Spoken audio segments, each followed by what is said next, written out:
এমপিকে পথ মেৰামতিৰ দাবীত দৰং ওদালগুৰি শিমলুগুৰিবাৰীত অৱস্থান ধৰ্মঘট পালন। বৰবালিহিঠা কালজুৰি খাগৰা শিমলুবাৰী আৰু ১ নং বটামাৰীৰ সহস্ৰাধিক লোকে বিভিন্ন শ্লোগানেৰে উত্তাল কৰি তোলে এমপিকে পথটি মেৰামতিৰ দাবীত। খৈৰাবাৰীৰ পৰা মিছাইহাটখোলা পথ, মিছাইহাটখোলাৰ পৰা গুৰেশ্বৰ পথ, খৈৰাবাৰীৰ পৰা আন্ধেৰীঘাট পথত পুখুৰী সদৃশ গাঁতৰ সৃষ্টি হোৱাত সাধাৰণ ৰাইজে দুৰ্ভোগ জমৰ যন্ত্ৰণা ভুগিবলগীয়াত পৰিছে।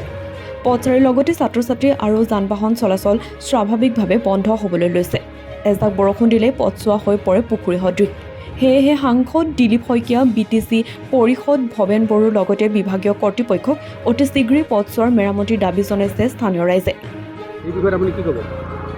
চাওক, ইলেকশ্যনৰ আগমুহূৰ্তত এই ৰাস্তাটোৰে মুখ্য ৰোড, এই ৰাস্তাটোৰে মন্ত্ৰী MLA বহু ডাঙৰ ডাঙৰ বিষয়া পাৰ হৈ গৈছে।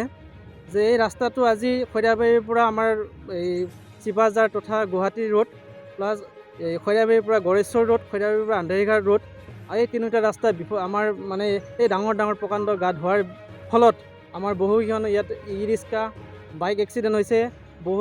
তিনিগৰাকী আই ইতিমধ্যে ঢুকাইছে।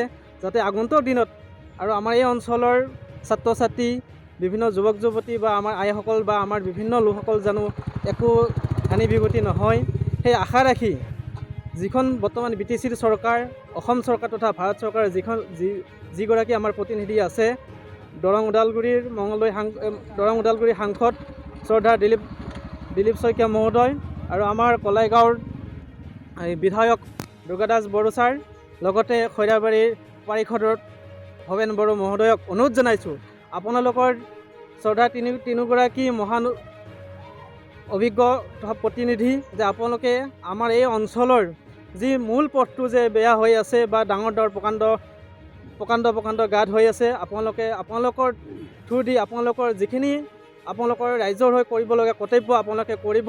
আৰু আমাৰো দাবী, আমি ৰাইজৰ এই অঞ্চলৰ হৈ আজি আপোনালোকৰ যোগেদি আমি চৰকাৰক আহ্বান জনাইছোঁ, অতি শীঘ্ৰে আমাৰ এই ৰাস্তাটো যি প্ৰকাণ্ড গাঁতবিলাক আছে আমাক মেৰামতি কৰি দি সুচল অৱস্থা কৰি দিয়ে।